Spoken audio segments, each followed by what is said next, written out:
Boa tarde a todos. Vamos dar início à nossa reunião do pré-natal de alto risco, hoje, dia 20 de junho, com a apresentação de um artigo pela doutora Ingrid e orientação minha mesmo.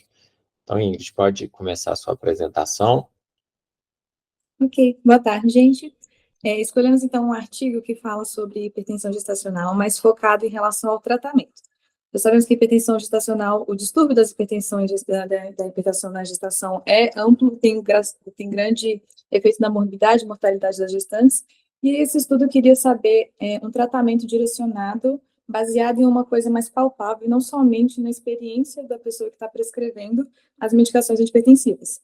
E aí eles usaram como parâmetro o perfil hemodinâmico materno durante a investigação, na verdade, o diagnóstico dessa hipertensão gestacional, para iniciar o antihipertensivo. O objetivo foi comparar o controle da pressão arterial em gestantes com o primeiro antihipertensivo, sendo apropriado ou não de acordo com o perfil hemodinâmico delas. A metodologia desse estudo foi um estudo de porte prospectivo multicêntrico. Ele foi realizado entre fevereiro de 2021 a maio de 2024 em 8 centros de maternidade terciária na Itália. A metodologia incluiu também, diz que incluiu a idade gestacional de gestantes entre 22 a 38 semanas, sendo que eles falam que abaixo de 34 semanas eles fizeram as 2 doses de betametasona, como corticoide para a produção pulmonar. Hipertensão arterial gestacional ou pré-eclâmpsia sem sinais de gravidade era o critério de distúrbio hipertensivo para entrar no estudo. Se tivesse uma hipertensão prévia, uma hipertensão grave, pré-eclâmpsia com sinais de gravidade, uma síndrome HELP, diabetes mellitus ou alguma doença crônica como lúpus, uso de drogas, malformação fetal ou um parto que aconteceu com menos de 48 horas após a admissão por alguma razão de estabilidade materna, foram excluídos do estudo. Então, eles focaram nas gestantes de 22 a 38 semanas com HAG, com a hipertensão arterial gestacional, ou pré-eclâmpsia sem sinais de gravidade. As características das mulheres que participaram do estudo são principalmente uma idade média de 34 anos, um índice de massa corporal por volta de 25, ali entre o peso normal para o sobrepeso. No LIPARA, 68 mulheres do estudo, sendo que no total foram 152. A idade gestacional média na admissão era de 34 semanas e de parto 37 semanas.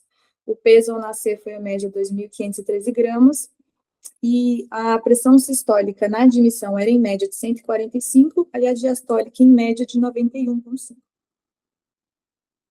A separação do perfil hemodinâmico que o estudo faz é entre perfil hipodinâmico e hiperdinâmico. Perfil hipodinâmico seria um débito cardíaco reduzido, igual ou abaixo de 5 litros por minuto, ou uma alta resistência periférica vascular, que seria maior ou igual a 1.300 ginas por segundo por centímetro cúbico. O perfil hiperdinâmico seria um débito cardíaco normal ou elevado, de 5 litros para cima, 5 litros por minuto para cima, ou uma baixa resistência vascular periférica, abaixo de 1.300. O débito cardíaco seria o volume sistólico versus a frequência cardíaca. Eu vou explicar melhor, na verdade, esses valores no próximo slide. O débito cardíaco seria o volume sistólico versus a frequência cardíaca. O cálculo do volume sistólico, eles falam que foi feito por ecocardiografia, por uma pessoa especializada nisso, então alguém que tinha mão para fazer isso no serviço e poder classificar essas gestantes em perfil hipo ou hiperdinâmico, e o volume sistólico ele foi calculado pela integral da velocidade, que seria, dá para ver, que seria essa área daqui do fluxo, calculada no fluxo da válvula aórtica, versus a área da válvula aórtica, que é a distância da válvula quando ela está no seu diâmetro máximo, que seria quando ela está aberta. Então, o volume sistólico seria esse cálculo, a área da válvula aórtica seria o diâmetro por 2 elevado ao quadrado vezes π, e a resistência vascular periférica seria 80 vezes a pressão arterial média sobre o débito cardíaco. Aí a gente colocou como exemplo valores aqui, que seria um débito cardíaco de um volume sistólico. Aí a gente colocou aqui uma VTI, como seria nessa imagem daqui, uma VTI de 26,9. A área aórtica, a gente colocou este valor daqui. E aí, no final, explicando, a gente chegou em 4,8 litros por minuto. E, voltando no outro slide, caracterizaria uma paciente com um perfil hipodinâmico.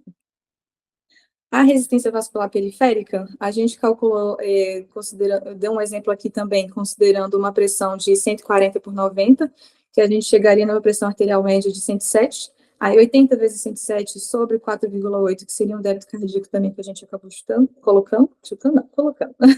E a resistência vascular periférica, 1.784. Nesse, a gente acabou chegando também no perfil hipodinâmico, porque ele está acima de 1.300 dinas por segundo centímetro cúbico. Então, essa paciente seria um perfil hipodinâmico. O que a gente poderia fazer para ela? A escolha do primeiro antihipertensivo ideal seria um vasodilatador, um nifedipino ou então metildopa.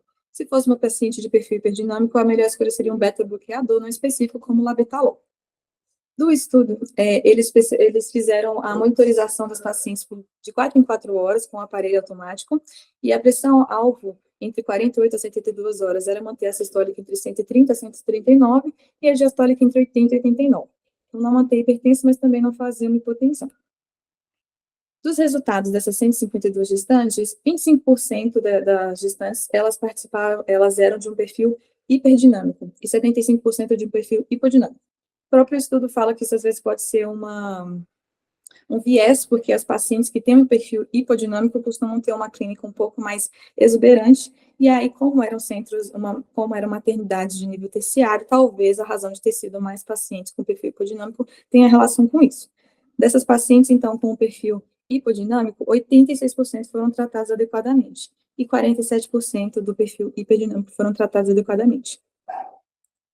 Dos resultados também, eles perceberam que a diferença entre as gestantes do perfil hipodinâmico e hiperdinâmico que foram tratadas adequadamente teve um valor significativo relacionado a crescimento intrauterino restrito, a idade gestacional do parto, um parto pré-termo, que aconteceu mais no perfil hipodinâmico, o peso ao nascer também menor no perfil hipodinâmico, o percentil também, depois do peso ao nascer, e o tratamento adequado, apesar disso, eles viram que aconteceu mais no perfil hipodinâmico. Quer dizer, eles perceberam que, usando o tratamento direcionado para o perfil hemodinâmico, aconteceu mais no perfil hipodinâmico e teve o alvo de chegar no valor deles de entre 130 e 139 da sistólica e a diastólica também aconteceu mais nesse perfil. Em relação aqui também repetindo, que em relação a chegar no alvo da pressão média nos primeiras 48 a 72 horas, aconteceu melhor no perfil que foi apropriadamente tratado em relação ao que foi inapropriado, e que a progressão para uma hipertensão grave, fazendo critério de gravidade, seria fazendo pico pressórico, aconteceu também mais no perfil que foi inapropriadamente tratado. Nessa discussão, então, a gente acaba trazendo aqui as gestantes com hipertensão arterial gestacional, uma pré-eclâmpsia sem critério, elas podem reduzir a hipertensão grave antes do parto, quando o primeiro antihipertensivo iniciado é direcionado pelo perfil hemodinâmico, e que, quando direcionado, a gente consegue chegar nesse alvo entre 48 a 72 horas do tratamento. Essa bibliografia, eu acho que é isso que a gente queria trazer. Mari, pode acrescentar, por favor. Na verdade, eu queria só dizer também uma outra coisa, que eu tinha esquecido. Eu achei, a razão que eles acreditam que no perfil hipodinâmico as pacientes tiveram uma porcentagem maior é porque o pessoal na Itália tem maior uso do nifedipino.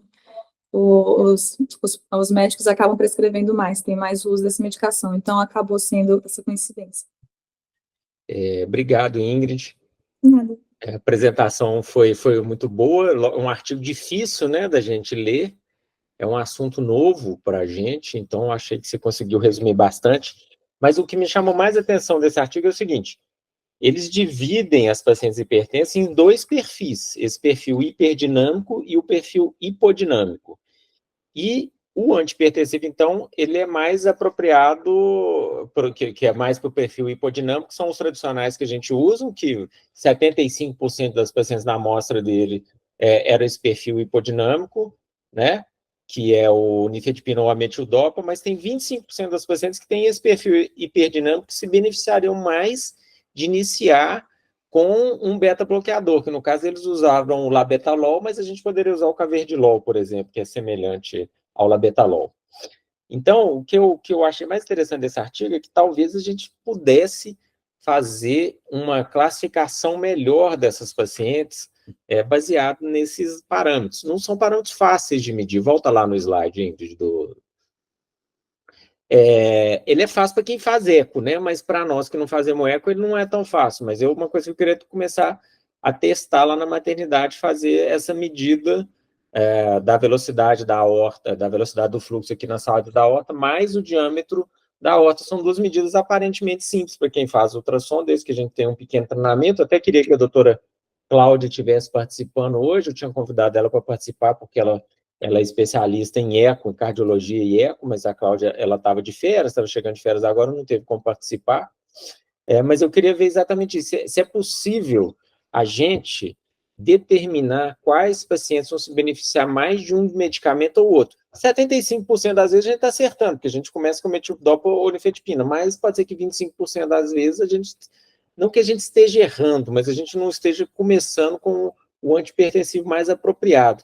Então, achei muito interessante essa achado aí não foi o que eles estavam buscando se usando o antihipertensivo certo, se tinha menos complicação do que usando o antihipertensivo, entre aspas, errado, ou menos adequado. E realmente teve 6% no grupo que começou com certo e 20% no grupo que começou com errado, né, de complicação. Então, parece que sim.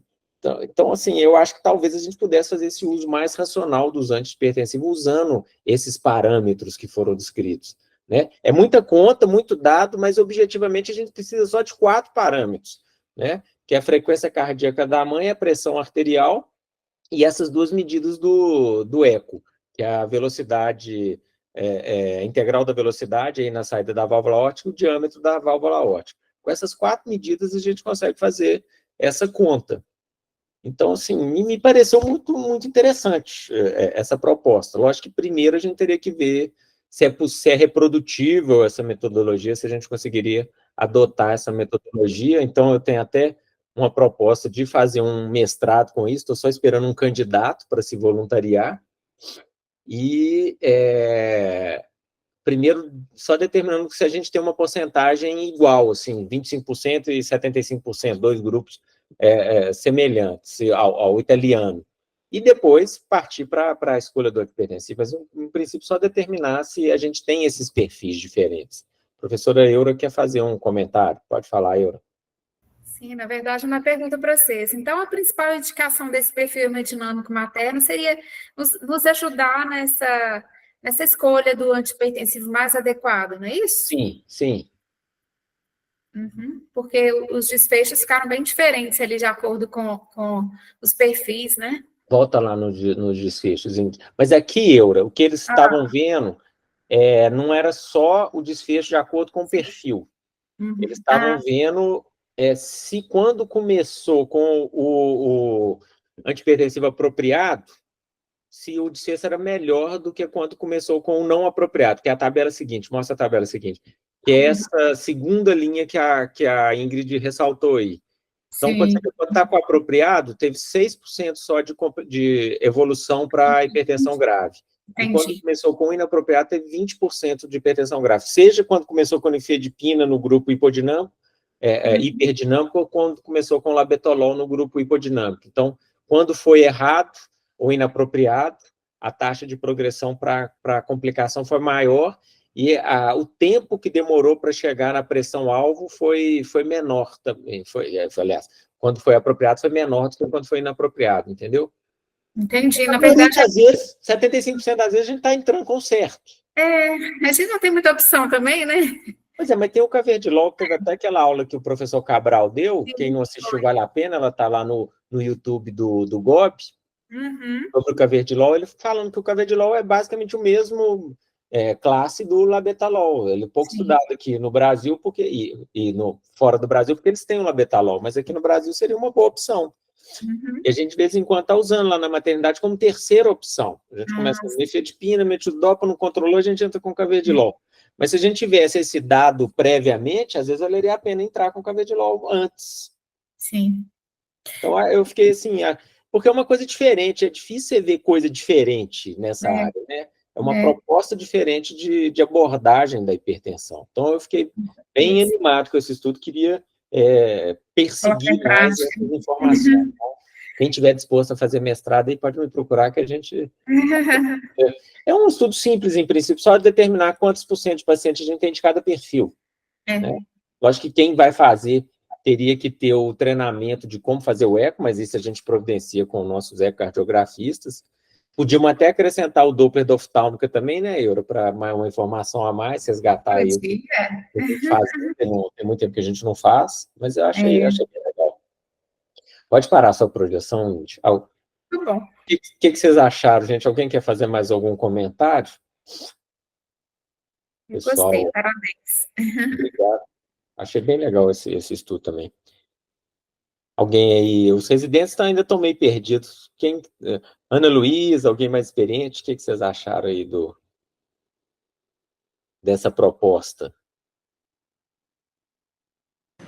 Eu não peguei desde o início, mas é uma proposta que realmente, assim, valeria a pena um estudo nosso, né?